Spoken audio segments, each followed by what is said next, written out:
Hey everyone, welcome back to MMPO 003 Operations Management. നമ്മൾ ഇന്ന് block 2യുടെ unit 4 process and capacity analysis ആണ് നമ്മൾ ഇന്ന് ഡിസ്കസ് ചെയ്യുന്നത്. ഈ ഒരു യൂണിറ്റ് പഠിച്ചു കഴിഞ്ഞാൽ നമുക്ക് എന്താണ് നമുക്ക് ഇതിൽ നിന്ന് ഉണ്ടാവുന്ന ഒരു എന്താ പറയാ അച്ചീവ്മെന്റ്, അല്ലെങ്കിൽ നമുക്ക് ഇതുകൊണ്ട് ഉണ്ടാവുന്ന ഗുണം എന്താണെന്ന് വെച്ച് കഴിഞ്ഞാൽ നമുക്ക് ഒരു കപ്പാസിറ്റി പ്ലാൻ ചെയ്യാനുള്ള ഒരു എബിലിറ്റി നമുക്ക് ഉണ്ടായിരിക്കും. അത് നല്ല രീതിയിൽ ഡിമാൻഡ് അനുസരിച്ച് നമുക്ക് ആക്യുറേറ്റ് ആയിട്ട് ഒരു കപ്പാസിറ്റി പ്ലാൻ ചെയ്യാനുള്ള ഒരു സ്കിൽ സെറ്റ് നമുക്ക് ഡെവലപ്പ് ചെയ്യാൻ പറ്റും. പിന്നെ അതുപോലെ തന്നെ നമുക്ക് കപ്പാസിറ്റി പെർഫോമൻസ് അനുസരിച്ചിട്ടുള്ള ഇഷ്യൂസ് വരികയാണെങ്കിൽ അത് നമുക്ക് എങ്ങനെ ഓവർകം ചെയ്യാൻ പറ്റും. അതുപോലെ തന്നെ നമുക്ക് ഒരു സർവീസ് ലെവൽ മാനേജ്മെന്റിൽ നമുക്ക് എങ്ങനെയാണ് നമ്മളൊരു കപ്പാസിറ്റി നമുക്ക് ഐഡന്റിഫൈ ചെയ്യുന്നത്, അങ്ങനത്തെ കാര്യങ്ങളൊക്കെ നമുക്ക് ഇവിടുന്ന് മനസ്സിലാക്കാൻ പറ്റും. പിന്നെ ഒരു കപ്പാസിറ്റി പ്ലാനിന്റെ ഇമ്പാക്ട് എത്രത്തോളം ഉണ്ട്, അതിനനുസരിച്ച് നമുക്ക് എന്തൊക്കെ പ്രൊആക്റ്റീവ് മെഷേഴ്സ് നമുക്ക് എടുക്കാൻ പറ്റും എന്നുള്ള കാര്യങ്ങളൊക്കെ നമുക്ക് ഇവിടുന്ന് മനസ്സിലാക്കാൻ പറ്റും.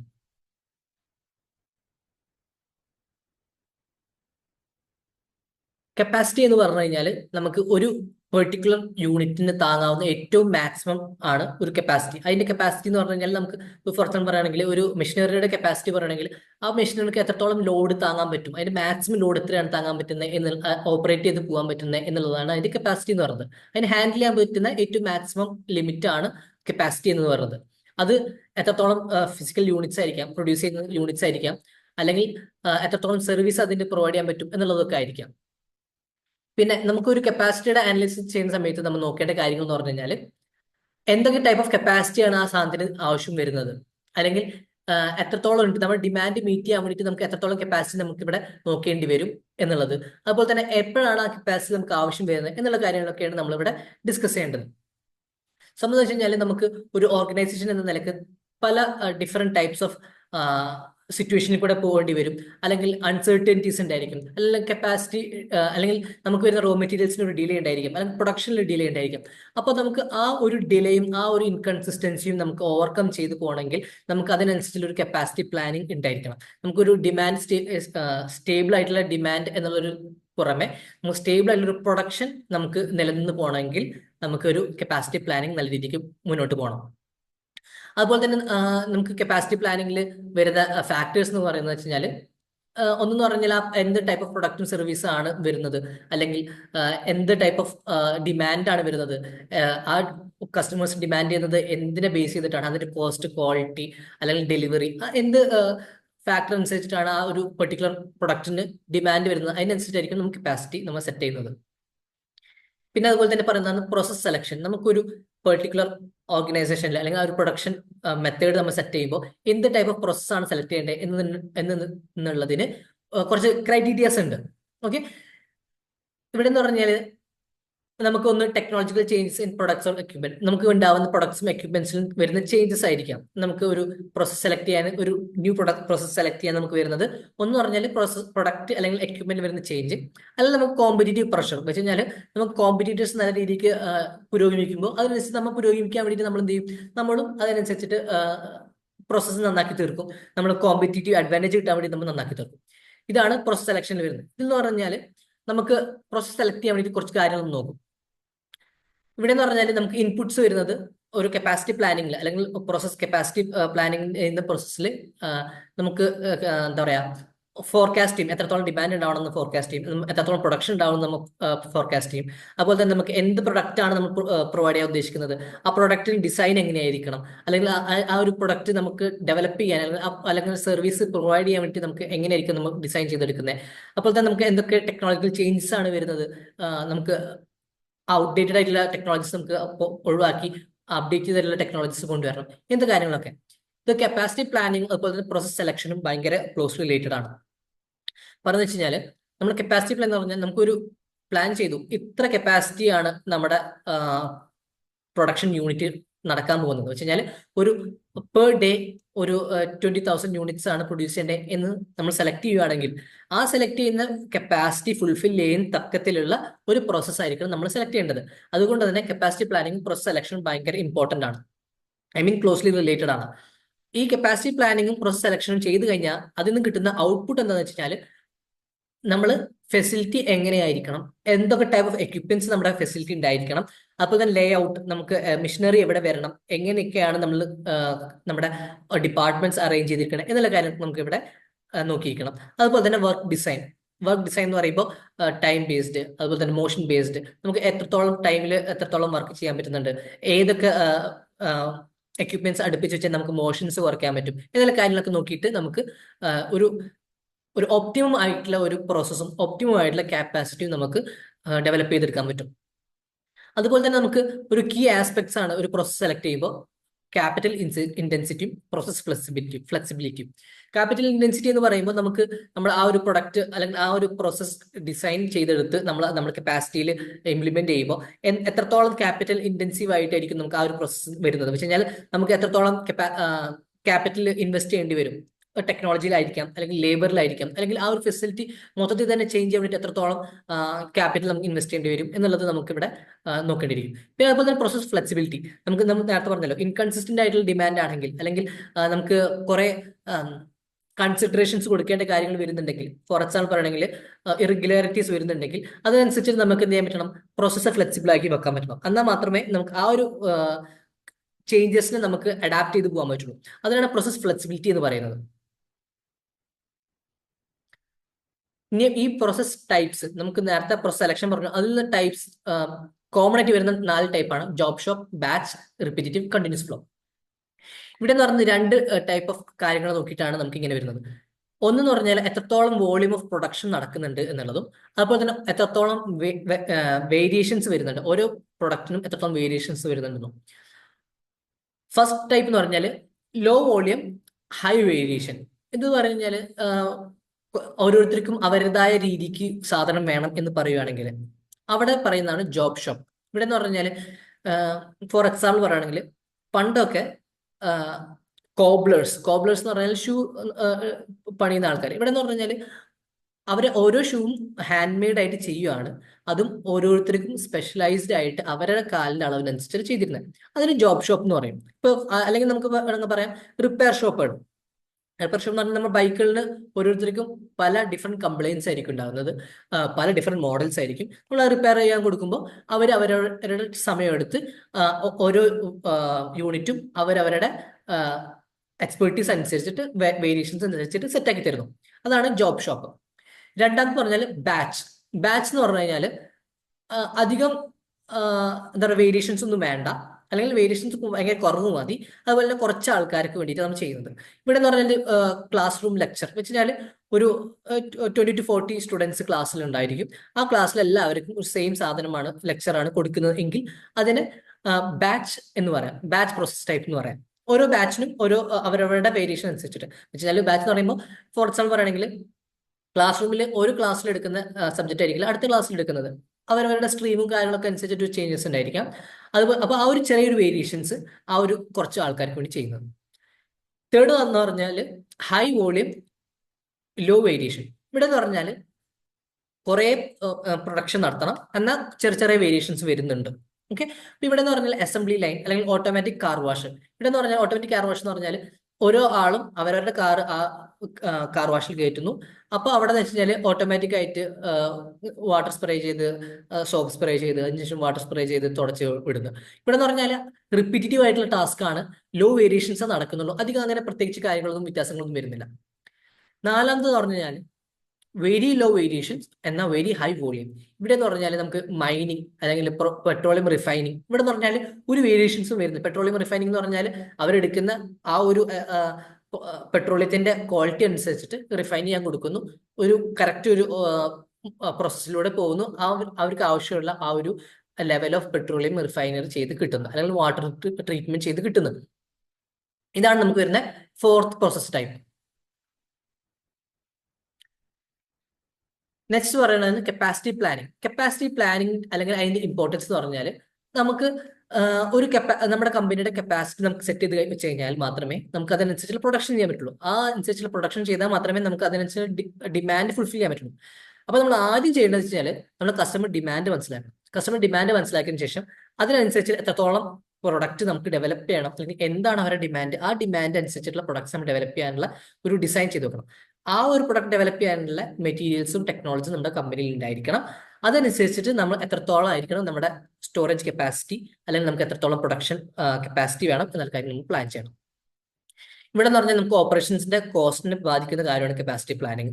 വെച്ചാൽ ഇനിഷ്യൽ കോസ്റ്റ് വരും, ഓപ്പറേറ്റിംഗ് കോസ്റ്റ് വരും, അതുപോലെ തന്നെ നമ്മുടെ ഷെഡ്യൂളിംഗ് സിസ്റ്റത്തിനെ ബാധിക്കും. വെച്ച് കഴിഞ്ഞാൽ നമുക്ക് ഏത് പ്രോസസ്സാണ് ഏത് ടൈമിൽ ചെയ്യേണ്ടത് എന്നുള്ളത് കപ്പാസിറ്റി പ്ലാനിങ്ങിൽ ഇൻവോൾവ് ആയിട്ട് വരുന്നതാണ്. എത്രത്തോളം പ്രൊഡക്ട്സ് ഉണ്ടാക്കണം എന്നുള്ളതും കപ്പാസിറ്റിയിൽ ഇൻവോൾവ് ആയിട്ട് വരുന്നതാണ്. പിന്നെ കപ്പാസിറ്റി നമുക്ക് എക്സ്പാൻഡ് ചെയ്യാനും അല്ലെങ്കിൽ കപ്പാസിറ്റി സ്റ്റാർട്ട് ചെയ്യാൻ തന്നെ നമുക്ക് എന്തെങ്കിലും ആവശ്യമുണ്ട്, ഇൻവെസ്റ്റ്മെന്റ് ആവശ്യമുണ്ട്. അതുകൊണ്ട് തന്നെ ഇൻവെസ്റ്റ്മെന്റ് ഒരു ഡിസിഷനിൽ വരുന്ന ഒരു കാര്യമാണ് കപ്പാസിറ്റി പ്ലാനിങ്. പിന്നെ ഒരു പുതിയ പ്രൊഡക്റ്റ് തുടങ്ങാൻ വേണ്ടിയിട്ടും അല്ലെങ്കിൽ ഒരു പുതിയ ബാച്ച് ഓഫ് പ്രൊഡക്ട്സ് തുടങ്ങാൻ വേണ്ടിയിട്ടും നമുക്ക് കപ്പാസിറ്റി പ്ലാനിങ്ങിന്റെ ഒരു ഇനിഷ്യൽ സ്റ്റേജ് ആണ്. അതുപോലെ എന്തെങ്കിലും വേരിയേഷൻസ് വരുന്നുണ്ടെങ്കിൽ അതനുസരിച്ചിട്ടും നമുക്ക് എന്ത് ചെയ്യേണ്ടി വരും, നമുക്ക് കപ്പാസിറ്റി പ്ലാനിങ്ങിൽ ചേഞ്ചസ് വരുത്തേണ്ടി വരും. പിന്നെ നമ്മൾ അതുപോലെ തന്നെ ഡിമാൻഡ് അനലൈസ് ചെയ്തിട്ടായിരിക്കും കപ്പാസിറ്റി പ്ലാൻ ചെയ്യുന്നത്. അത് കാരണം തന്നെ നമ്മൾ കറക്റ്റ് ആയിട്ടുള്ള ഒരു ഫോർകാസ്റ്റിംഗ് മെത്തേഡ് എടുക്കണം. അധികം എക്സസ് ആയിട്ട് നമുക്ക് കപ്പാസിറ്റി പ്ലാൻ ചെയ്യാൻ പാടില്ല, നമുക്ക് നഷ്ടമായിരിക്കും. അതുപോലെ കുറച്ചായിട്ട് കപ്പാസിറ്റി പ്ലാൻ ചെയ്ത് കഴിഞ്ഞാൽ നമുക്ക് നമ്മുടെ മാർക്കറ്റ് റിക്വയർമെന്റ്സ് ഫുൾഫിൽ ചെയ്യാൻ പറ്റാതെ വരികയും ചെയ്യും. അത് കാരണം അതൊക്കെ നമുക്ക് ഭയങ്കര ഇമ്പോർട്ടൻ്റ് ആയി വരുന്ന കാര്യങ്ങളാണ്. പിന്നെ അതുപോലെ തന്നെ കപ്പാസിറ്റി ഡിസിഷൻസ് ആർ സ്ട്രാറ്റജിക് എന്ന് പറയുന്നത് വെച്ച് കഴിഞ്ഞാൽ ഒരു ഓർഗനൈസേഷനെ സംബന്ധിച്ചിടത്തോളം അവരുടെ ഫ്യൂച്ചർ ഡിമാൻഡ്സ് ഫുൾഫിൽ ചെയ്ത് പോകേണ്ടത് വളരെ അനിവാര്യമാണ്. കാരണം വെച്ച് കഴിഞ്ഞാൽ അവരുടെ റിക്വയർമെന്റ്സ് ഫുൾഫിൽ ചെയ്തില്ലെങ്കിൽ അവരുടെ കോമ്പറ്റീറ്റേഴ്സ് അത് ഫുൾഫിൽ ചെയ്യും. അങ്ങനെ കോമ്പറ്റീറ്റേഴ്സ് ഫുൾഫിൽ ചെയ്യുകയാണെങ്കിൽ നമ്മുടെ കസ്റ്റമേഴ്സിന് നമുക്ക് നഷ്ടമാവുകയും ചെയ്യുന്നത്. അതുപോലെ തന്നെ നമ്മുടെ ഓപ്പറേറ്റിംഗ് കോസ്റ്റ് നമുക്ക് ഓപ്റ്റിമൈസ് ചെയ്യാൻ വേണ്ടിയിട്ട് നമുക്ക് കപ്പാസിറ്റി ഡിസിഷൻസ് ഇമ്പോർട്ടൻ്റ് ആണ്. അതുപോലെ തന്നെ ഇനീഷ്യൽ കോസ്റ്റിന് ഒരു മെയിൻ ഘടകമാണ് capacity decisions. Long term investment ആയിട്ട് കണക്കൂട്ടണം, ലോങ് ടേം കമ്മിറ്റ്മെന്റ് ആണ് റിസോഴ്സിന്റെ. അതുപോലെ തന്നെ നമ്മുടെ കപ്പാസിറ്റി ഡിസിഷൻസ് നമ്മുടെ കോമ്പറ്റീഷനെ നല്ല രീതിക്ക് ബാധിക്കുന്നതാണ്. വെച്ച് കഴിഞ്ഞാൽ എത്രത്തോളം നമുക്ക് നമ്മുടെ ഡിമാൻഡ് ഫുൾഫിൽ ചെയ്യാൻ പറ്റുന്നു അതനുസരിച്ച് നമുക്ക് കോമ്പറ്റീറ്റീവ് ഇമ്പോർട്ടൻസ് ഉണ്ട്. പിന്നെ നമ്മുടെ എത്രത്തോളം മാനേജ്മെന്റ് റിലേറ്റഡ് ആയിട്ടുള്ള കാര്യങ്ങൾക്ക് എന്താ പറയുക എളുപ്പമാക്കി തീർക്കാനും കപ്പാസിറ്റി പ്ലാനിങ്ങും കപ്പാസിറ്റി ഡിസിഷൻസും ഇമ്പോർട്ടൻ്റ് ആണ്.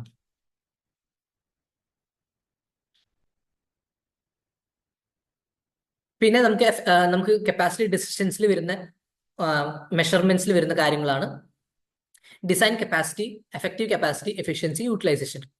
ഡിസൈൻ കപ്പാസിറ്റി എന്ന് പറഞ്ഞാൽ നമുക്ക് ഒരു പെർട്ടിക്കുലർ ഒരു യൂണിറ്റ് ഉണ്ടെങ്കിൽ ആ ഒരു യൂണിറ്റിൽ മാക്സിമം ഔട്ട്പുട്ട് റേറ്റ് എത്രയാണ് അല്ലെങ്കിൽ ആ മാക്സിമം സർവീസ് കപ്പാസിറ്റി എത്രയാണ് എന്നുണ്ടെങ്കിൽ ആ ഒരു പെർട്ടിക്കുലർ അതിന് വേണ്ടിയിട്ട് നമ്മൾ ഡിസൈൻ ചെയ്തിട്ടുണ്ടെങ്കിൽ അതിനെ പറയുന്നതാണ് ഡിസൈൻ കപ്പാസിറ്റി. ഫോർ എക്സാമ്പിൾ പറയുകയാണെങ്കിൽ നമ്മളൊരു ക്ലാസ് ഡിസൈൻ ചെയ്യുന്ന സമയത്ത് നമ്മളൊരു 70 to 80 സ്റ്റുഡൻസിനെ കൊള്ളുന്ന തക്കത്തിലാണ് നമ്മൾ ഡിസൈൻ ചെയ്തിട്ടുണ്ടെങ്കിൽ അതിന് ഡിസൈൻ കപ്പാസിറ്റി എന്ന് പറയുന്നത് 80 ആണ്. പിന്നെ എഫക്റ്റീവ് കപ്പാസിറ്റി എന്ന് പറയുന്നത് ഡിസൈൻ കപ്പാസിറ്റി മൈനസ് അലവൻസ്. വെച്ച് കഴിഞ്ഞാൽ നമുക്ക് എന്തെങ്കിലും അലവൻസ് നമുക്ക് വെച്ചിട്ടുണ്ട്, നമുക്ക് സ്ഥലം നടക്കാനുള്ള സ്ഥലം അല്ലെങ്കിൽ പേഴ്സണൽ ടൈം, മെയിൻ്റെനൻസ് ടൈം എന്നുള്ള സ്ഥലത്ത് വെച്ചിട്ടുണ്ടെങ്കിൽ അതിനെ എഫക്റ്റീവ് കപ്പാസിറ്റി എന്ന് പറയും. ഇപ്പൊ ക്ലാസ് റൂമിൽ എക്സാം വെച്ച് പറയുകയാണെങ്കിൽ നമ്മൾ കുറച്ച് എന്താ പറയാ 80 സ്റ്റുഡൻസ് ഇരുന്ന് കഴിഞ്ഞാൽ ഭയങ്കര തിങ്ങിപ്പോവും. അപ്പൊ നമുക്ക് അതൊരു അലവൻസ് എന്ന നിലയ്ക്ക് നമുക്കൊരു 10 സ്റ്റുഡൻസിന് അല്ല, നമുക്ക് എഫക്റ്റീവ് കപ്പാസിറ്റി എന്ന് പറയുന്നത് 70 അല്ലെങ്കിൽ 60 ആണെന്ന് പറയുകയാണെങ്കിൽ അതാണ് എഫക്റ്റീവ് കപ്പാസിറ്റി എന്ന് പറയുന്നത്. വെച്ച് കഴിഞ്ഞാൽ അത്ര ഇരുന്ന് കഴിഞ്ഞാൽ ഒരു ജനറലി നല്ല രീതിക്ക് മുന്നോട്ട് പോകാൻ പറ്റും. അതിനാണ് എഫക്റ്റീവ് കപ്പാസിറ്റി പറയുന്നത്. നെക്സ്റ്റ് പറയുന്നതാണ് എഫിഷ്യൻസി. എഫിഷ്യൻസി എന്ന് പറഞ്ഞാൽ actual output by effective capacity. ഇപ്പൊ നമ്മൾ പറയാണ് നമുക്ക് ക്ലാസ്സിൽ നമുക്ക് അഡ്മിഷൻ വന്നപ്പോൾ ആകെ 50 സ്റ്റുഡൻസ് വന്നുള്ളൂ. അപ്പൊ എന്ന് പറഞ്ഞു വെച്ചാൽ നമുക്ക് 50/60 × 100 ആണ് നമ്മുടെ എഫിഷ്യൻസി. അതുപോലെ തന്നെ യൂട്ടിലൈസേഷൻ എന്ന് പറഞ്ഞാൽ actual output by design capacity. അപ്പോൾ പറയുകയാണെങ്കിൽ 50/80 × 100 ആണ് യൂട്ടിലൈസേഷൻ എന്ന് പറയുന്നത്. അപ്പോൾ ആക്ച്വലി നമ്മൾ എല്ലാം കൂടുതൽ നമ്മൾ നോക്കുന്നത് എഫിഷ്യൻസിനെ നമുക്ക് ഇമ്പോർട്ടൻസ് കൊടുക്കുകയാണ്. അതുപോലെ തന്നെ ഇമ്പോർട്ടൻ്റ് ആയിട്ടുള്ള ഒരു കാര്യമാണ് യൂട്ടിലൈസേഷൻ. നമുക്ക് നമ്മുടെ റിസോഴ്സ് എത്രത്തോളം നല്ല രീതിക്ക് യൂട്ടിലൈസ് ചെയ്യേണ്ടത് എന്നുള്ളതും നമ്മൾ നല്ല രീതിക്ക് അറിഞ്ഞിരിക്കേണ്ടത് ഇമ്പോർട്ടൻ്റ് ആണ്.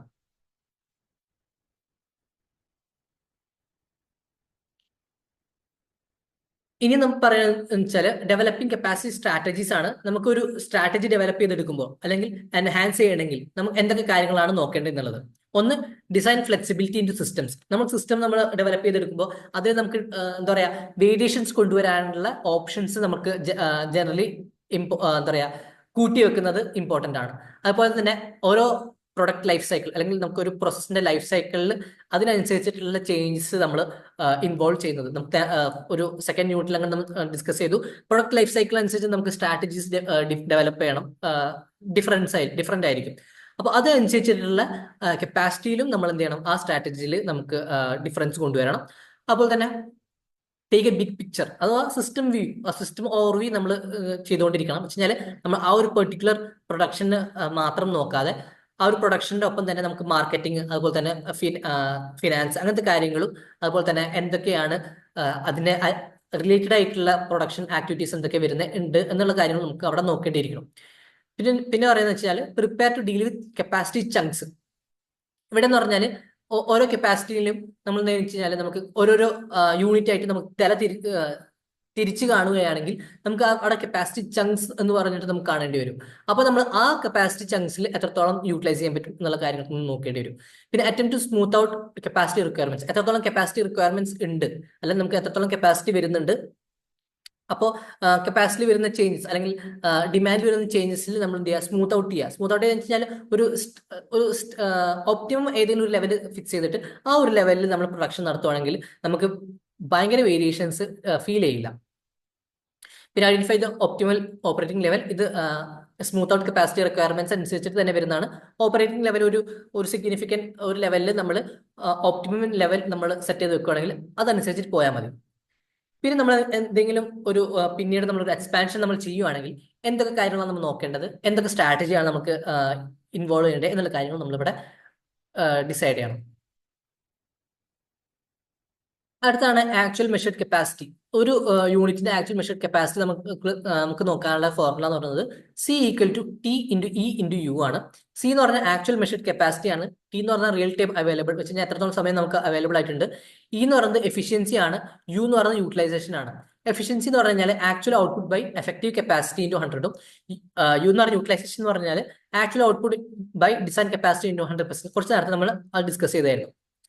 ഇനി സിസ്റ്റം എഫിഷ്യൻസി എന്ന് പറഞ്ഞാൽ അഥവാ നമുക്ക് സിസ്റ്റത്തെ എത്രത്തോളം നമുക്ക് എഫക്റ്റീവ് ആയിട്ട് നമുക്ക് യൂട്ടിലൈസ് ചെയ്യുന്നുണ്ട് എന്ന് നോക്കുന്നത് എന്ന് പറഞ്ഞാൽ actual output divide by system capacity ആണ്. അതുപോലെ തന്നെ ലൈസൻസ് കപ്പാസിറ്റി എന്ന് പറഞ്ഞാൽ നമുക്ക് എത്രത്തോളം ആ ഒരു പെർട്ടിക്കുലർ യൂണിറ്റ് കൊണ്ടുപോകാനുള്ള ലൈസൻസ് നമുക്ക് തന്നിട്ടുണ്ട് എന്ന് പറയുന്നതാണ് ലൈസൻസ് കപ്പാസിറ്റി. ഫോർ എക്സാമ്പിൾ പറയുകയാണെങ്കിൽ നമ്മൾ ക്ലാസ്സിന് കാര്യം പറഞ്ഞു, നമുക്ക് ക്ലാസ്സിന് നമുക്ക് ലൈസൻസ് ചെയ്തിട്ട് 60 പിള്ളേരെ മാത്രം എടുക്കാൻ പാടുള്ളൂ എന്നാണെങ്കിൽ ആ 60 എന്ന് പറയുന്നതാണ് ലൈസൻസ് കപ്പാസിറ്റി. ഇൻസ്റ്റൽ കപ്പാസിറ്റി എന്ന് പറഞ്ഞാൽ നമുക്ക് എത്രത്തോളം ആ ഒരു പ്ലാന്റിൽ എത്രത്തോളം ആൾക്കാരെ അല്ലെങ്കിൽ എത്രത്തോളം പ്രൊഡക്ട്സ് നമുക്ക് പ്രൊഡ്യൂസ് ചെയ്യാൻ പറ്റും, ആ ഒരു ലെവലിലാണ് നമുക്ക് ആ ഒരു പ്ലാന്റ് ഇൻസ്റ്റാൾ ചെയ്തിട്ടുണ്ടെങ്കിൽ അതിനാണ് ഇൻസ്റ്റാൾ കപ്പാസിറ്റി എന്ന് പറയുന്നത്. പിന്നെ റേറ്റഡ് കപ്പാസിറ്റി എന്ന് പറഞ്ഞാൽ നമ്മൾ പ്രൊഡക്ഷൻ റൺസ് നടത്തി അല്ലെങ്കിൽ ഒരു ട്രയലുകൾ നടത്തി, ആ ട്രയലിൽ നമുക്ക് ഏറ്റവും ഹയസ്റ്റ് പ്രൊഡക്ഷൻ റേറ്റ് എത്ര വരുന്നത് അല്ലെങ്കിൽ ഹയസ്റ്റ് പ്രൊഡക്ഷൻ എത്രത്തോളം വരുന്നുണ്ട്, അതിനാണ് റേറ്റഡ് കപ്പാസിറ്റി എന്ന് പറയുന്നത്. ഇനി അടുത്താണ് process of capacity planning. Capacity plan ചെയ്യുമ്പോൾ നമ്മൾ നോക്കേണ്ട കാര്യങ്ങൾ രണ്ട് രീതിക്ക് നമുക്ക് മാറ്റാം. ഒന്ന് ലോങ് ടേം കപ്പാസിറ്റി സ്ട്രാറ്റജിയും ഷോർട്ട് ടേം കപ്പാസിറ്റി സ്ട്രാറ്റജിയും. ഇവിടെ എന്ന് പറഞ്ഞാൽ നമ്മൾ കസ്റ്റമർ ഡിമാൻഡ് അല്ലെങ്കിൽ കൺസ്യൂമർ ഡിമാൻഡ് അനുസരിച്ചിട്ടായിരിക്കും നമ്മൾ കപ്പാസിറ്റി പ്ലാനിങ് ഡിസിഷൻസ് എടുക്കുന്നത്. അതുപോലെ തന്നെ നമുക്ക് എത്രത്തോളം ഹ്യൂമൻ റിസോഴ്സ് അവൈലബിൾ ആണ്, നമുക്ക് എത്രത്തോളം മെറ്റീരിയൽ റിസോഴ്സ് അവൈലബിൾ ആണ്, ഫിനാൻഷ്യൽ റിസോഴ്സ് അവൈലബിൾ ആണ് എന്നുള്ള കാര്യം നോക്കിയിട്ടായിരിക്കും നമ്മൾ കപ്പാസിറ്റി പ്ലാനിങ് ഡിസിഷൻസ് എടുക്കുന്നത്. അപ്പോൾ ലോങ് ടേമിലായിരിക്കും നമ്മൾ നോക്കുന്നത് വെച്ച് കഴിഞ്ഞാൽ നമ്മൊരു ലോങ് ടേം എഫക്റ്റിൽ എത്രത്തോളം ഓവറോൾ റണ്ണിൽ നമുക്ക് എന്തൊക്കെ കാര്യങ്ങളായിരിക്കും ഇൻവോൾവ് ചെയ്യേണ്ടി വരുന്നത്, എക്സ്പാൻഷൻ എവിടെയെങ്കിലും നടക്കേണ്ട കാര്യം വരുന്നുണ്ടോ, അല്ലെങ്കിൽ നമുക്ക് എവിടെയാണ് നമുക്ക് കൂടുതൽ ഇൻവെസ്റ്റ് ചെയ്യേണ്ടി വരുന്നത്, ഏത് മെഷീനറിയിലായിരിക്കും കൂടുതൽ ഇൻവെസ്റ്റ് ചെയ്യേണ്ടത്, ഏത് ടെക്നോളജി ഔട്ട്ഡേറ്റ് ആയി പോകും, ഏത് ടെക്നോളജിക്കാണ് കൂടുതൽ അപ്ഡേറ്റ്സ് വരുന്നത് എന്ന കാര്യങ്ങളൊക്കെയാണ് ലോങ് ടേം കപ്പാസിറ്റി സ്ട്രാറ്റജി നോക്കുന്നത്. ഷോർട്ട് ടേം കപ്പാസിറ്റി സ്ട്രാറ്റജി എന്ന് പറയുമ്പോൾ ഫോർ എക്സാമ്പിൾ പറയുകയാണെങ്കിൽ മന്ത്ലി ഫോർകാസ്റ്റിംഗ് അല്ലെങ്കിൽ ഇയർലി ഫോർകാസ്റ്റിംഗ്. നമുക്ക് ഒരു കൊല്ലത്തേക്ക് എത്രത്തോളം ഡിമാൻഡ് ഉണ്ടായിരിക്കും, ആ ഡിമാൻഡ് അനുസരിച്ചിട്ട് നമുക്ക് എങ്ങനെയായിരിക്കണം നമ്മുടെ ഫെസിലിറ്റി വർക്ക് ചെയ്യേണ്ടത്, എത്രത്തോളം ലേബേഴ്സ് ആവശ്യമുണ്ട്, അല്ലെങ്കിൽ മെഷീനറീസ് എത്ര ടൈമിൽ ഒരു പെർ ഡേ വർക്ക് ചെയ്യണം, അങ്ങനത്തെ കാര്യങ്ങളൊക്കെ നമ്മൾ നോക്കുന്നത് ഷോർട്ട് ടേം കപ്പാസിറ്റി സ്ട്രാറ്റജിയിലാണ്. പിന്നെ how to perform a manufacturing capacity analysis, how to perform a manufacturing capacity analysis for your business. ഈ രണ്ട് സെഗ്മെന്റ് ആയിട്ടാണ് നമുക്ക് വരുന്നത്. അത് നമുക്ക് മെയിൻ ആയിട്ട് വരുന്നത് അതിന്റെ ഒബ്ജക്റ്റീവ് എന്ന് പറയുന്നത് വെച്ച് കഴിഞ്ഞാൽ ഒന്ന് വേസ്റ്റ് ഒഴിവാക്കാനും അതുപോലെ തന്നെ ഡൗൺ ടൈം ഒഴിവാക്കാനും. ഡൗൺ ടൈം എന്ന് പറഞ്ഞു കഴിഞ്ഞാൽ നമുക്ക് നമ്മുടെ മെഷീനറീസ് വെറുതെ ടൈം വേസ്റ്റ് ആയിട്ട് അവിടെ വെറുതെ എടുക്കുന്നത് ഒഴിവാക്കാൻ വേണ്ടിയിട്ട്, വെച്ച് കഴിഞ്ഞാൽ റൺ ചെയ്യാണ്ടിരിക്കുന്നത് ഒഴിവാക്കാൻ വേണ്ടിയിട്ടാണ് നമ്മൾ മാനുഫാക്ചറിംഗ് കപ്പാസിറ്റി അനാലിസിസ് നടത്തുന്നത്. അതുപോലെ തന്നെ നമുക്ക് ഉള്ള വർക്ക് ഫ്ലോ നല്ല രീതിക്ക് എന്താ പറയുക സ്ട്രീം ലൈൻ ചെയ്യണം വെച്ചാൽ ഒരു ഒഴുക്കിന് പോകാൻ വേണ്ടിയിട്ടാണ് നമ്മൾ മാനുഫാക്ചറിംഗ് കപ്പാസിറ്റി അനാലിസിസ് നടത്തുന്നത്. വെച്ച് കഴിഞ്ഞാൽ ഒരു പ്രൊഡക്ഷൻ നടക്കുമ്പോൾ വേറൊരു മെഷീനറി വെറുതെ സ്റ്റില്ലായി കിടക്കരുത് അല്ലെങ്കിൽ ഡൗൺ ടൈമിൽ കിടക്കരുത്. എല്ലാ മെഷീനറീസും ഓരോ ടൈമിൽ വർക്ക് ചെയ്യാൻ എങ്ങനെ നമുക്ക് സാധിക്കും എന്നുള്ളതാണ് നമുക്ക് കപ്പാസിറ്റി അനാലിസിസിലൂടെ നമ്മളെ സഹായിക്കുന്നത്. അതുപോലെ തന്നെ നമുക്ക് നമ്മുടെ കമ്പനിയുടെ കൺസ്ട്രെയിൻസ് എന്താണ്, അല്ലെങ്കിൽ ലിമിറ്റേഷൻസ് എന്താണ്, ആ ലിമിറ്റേഷൻസ് എങ്ങനെ ഓവർകം ചെയ്യാൻ പറ്റും, എന്തൊക്കെ റിയൽ ടൈം ഡിസിഷൻസ് എടുക്കേണ്ടി വരും എന്നുള്ള കാര്യങ്ങളൊക്കെയാണ് നമ്മൾ ഇവിടെ ഡിസ്കസ് ചെയ്യുന്നത്. ഇതിനെ നമുക്കൊരു 5 സ്റ്റെപ്സ് ആണ് നമ്മൾ പറയുന്നത്. ഒന്ന് ബെഞ്ച്മാർക്ക് ഡാറ്റ. ബെഞ്ച്മാർക്ക് ഡാറ്റ എന്ന് പറഞ്ഞു കഴിഞ്ഞാൽ നമുക്ക് ഏതൊരു ലെവലിലായിരിക്കണം നമ്മൾ പ്രൊഡക്ഷൻ നടക്കേണ്ടത് എന്നുള്ളതിനെ ഒരു ഐഡിയ ഉണ്ടായിരിക്കണം. അതനുസരിച്ച് നമുക്കൊരു ഡാറ്റ ഉണ്ടായിരിക്കണം. അതനുസരിച്ച് നമ്മൾ ഇന്നതാണ് നമ്മുടെ ലെവൽ ഓഫ് റിക്വയർമെന്റ് എന്നുള്ളത് നമ്മൾ ആദ്യം ഡിഫൈൻ ചെയ്യും. രണ്ടാമത്തത് analyse down time. Analyse down time എന്ന് പറഞ്ഞാൽ ഏതൊക്കെ മെഷീനറീസ് ആണ് വെറുതെ സ്റ്റില്ലായി കിടക്കുന്നത്, അത് നമുക്ക് എങ്ങനെ നമുക്ക് ഒഴിവാക്കാൻ പറ്റും എന്നുള്ള കാര്യങ്ങളൊക്കെ നമ്മൾ അനലൈസ് ചെയ്യണം. മൂന്നാമത്തത് റോൾ ഔട്ട് പ്രോസസ് ചേഞ്ച്. എന്തെങ്കിലും നമ്മൾ ചേഞ്ച് പ്രോസസ് നമ്മൾ ഡിസൈഡ് ചെയ്തിട്ടുണ്ടെങ്കിൽ ആ ഒരു ഡെസിഷൻ നമ്മൾ അവിടെ ഇംപ്ലിമെന്റ് ചെയ്യുന്നു. അതിനുശേഷം അൺലോക്കിംഗ് ഹിഡൻ കപ്പാസിറ്റി എന്ന് പറഞ്ഞു വെച്ചാൽ നമ്മൾ അറിഞ്ഞിട്ടുണ്ടാവില്ലായിരിക്കും എന്ത് നമുക്ക് ഇത്രത്തോളം കപ്പാസിറ്റി നമുക്ക് ചെയ്യാൻ പറ്റുമായിരുന്നു എന്നുള്ളത്. അത് നമ്മൾ ഇങ്ങനെ ഡിസൈൻ ചെയ്ത് വരുമ്പോഴായിരിക്കും നമ്മൾ അറിയുന്നത് നമ്മൾ ഇങ്ങനെ ചെയ്ത് കഴിഞ്ഞാൽ നമുക്ക് കൂടുതൽ നമുക്ക് എഫിഷ്യൻ്റ് ആയിട്ട് നടക്കാൻ പറ്റും എന്നുള്ളത് നമുക്ക് ഇംപ്ലിമെന്റ് ചെയ്ത് വരുമ്പോഴായിരിക്കും അറിയുന്നത്. അങ്ങനെ ഒരു ഹിഡൻ കപ്പാസിറ്റി നമുക്ക് എല്ലായിടത്തും ഒരു ബോട്ടിൽ നെക്ക് ഒഴിവാക്കി കഴിഞ്ഞാൽ നമുക്ക് കിട്ടുന്നതായിരിക്കും. അതനുസരിച്ച് നമ്മൾ എന്ത് ചെയ്യണം, നമ്മുടെ പ്രൊഡക്ഷൻ ഒപ്റ്റിമൈസ് ചെയ്യണം. നമ്മളിപ്പോൾ ആക്ച്വലി നമ്മുടെ പ്രൊസസ് കപ്പാസിറ്റി അനാലിസിസ് യൂണിറ്റ് പഠിച്ചു കഴിഞ്ഞപ്പോൾ നമുക്ക് കിട്ടിയ ഒരു ബ്രീഫ് ഐഡിയ എന്ന് പറഞ്ഞു വെച്ചാൽ എന്തുകൊണ്ടാണ് നമ്മൾ കപ്പാസിറ്റി പ്ലാനിങ് ആക്യുറേറ്റ് ആയിട്ട് ചെയ്യേണ്ടത്, എങ്ങനെയായിരിക്കണം കപ്പാസിറ്റി പെർഫോമൻസ് നമ്മൾ എന്താ പറയുക ഇഷ്യൂസ് എങ്ങനെ ഓവർകം ചെയ്യേണ്ടത്, അതുപോലെ തന്നെ നമുക്ക് എങ്ങനെയായിരിക്കണം സർവീസ് പെർഫോമൻസ് അച്ചീവ്മെന്റ്സ് നേടിയെടുക്കേണ്ടത്, അല്ലെങ്കിൽ എന്താ പറയുക കപ്പാസിറ്റി പ്ലാൻ കൊണ്ടുള്ള ഗുണങ്ങൾ എന്താണ് എന്നുള്ള കാര്യങ്ങളൊക്കെയാണ് നമ്മളിവിടെ ഡിസ്കസ് ചെയ്തത്. നമ്മുടെ പ്രീവിയസ് ഇയർ ക്വസ്റ്റ്യൻസ് നോക്കുകയാണെങ്കിൽ ഒന്ന്, what are the various type of processes, explain job shop and batch process with suitable examples. നമുക്ക് പറഞ്ഞ പോലെ 4 ടൈപ്സ് ഓഫ് പ്രോസസ് ആണുള്ളത്. ആ 4 ടൈപ്സ് ഓഫ് പ്രോസസ് എന്താണെന്ന് ചോദിച്ചിട്ടുണ്ട്. അതുപോലെ തന്നെ എക്സാമ്പിൾസ് വെച്ചിട്ട് നമുക്ക് ജോബ് ഷോപ്പും ബാച്ച് പ്രോസസ്സും, ജോബ് ഷോപ്പിന്റെ എക്സാമ്പിൾ പറഞ്ഞ പോലെ റിപ്പയർ ഷോപ്പാണ്, ബാച്ച് പ്രോസസ് എന്ന് പറയുന്നത് ക്ലാസ് റൂമിന്റെ എക്സാമ്പിൾ വെച്ചിട്ട് പറയാവുന്നതാണ്. പിന്നെ അതുപോലെ തന്നെ ജൂൺ 2023 ചോദിച്ച ഒരു ക്വസ്റ്റ്യൻ ആണ് കപ്പാസിറ്റി പ്ലാനിങ്ങിനെ പറ്റിയിട്ട്. കപ്പാസിറ്റി പ്ലാനിങ് അത് എന്താണ്, കപ്പാസിറ്റി പ്ലാനിങ് അതിന്റെ ഇമ്പോർട്ടൻസ് എന്താണ്, എന്തൊക്കെ ടൈപ്പ് ഓഫ് പ്രോസസ്സാണ് വരുന്നത്, അതെങ്ങനെ നമുക്ക് പ്ലാൻ ചെയ്തെടുക്കാൻ പറ്റും, അങ്ങനത്തെ കാര്യങ്ങളൊക്കെ നമുക്ക് ഇവിടെ ഷോർട്ട് നോട്ടായിട്ട് എഴുതാവുന്നതാണ്. So that's for now. Thank you.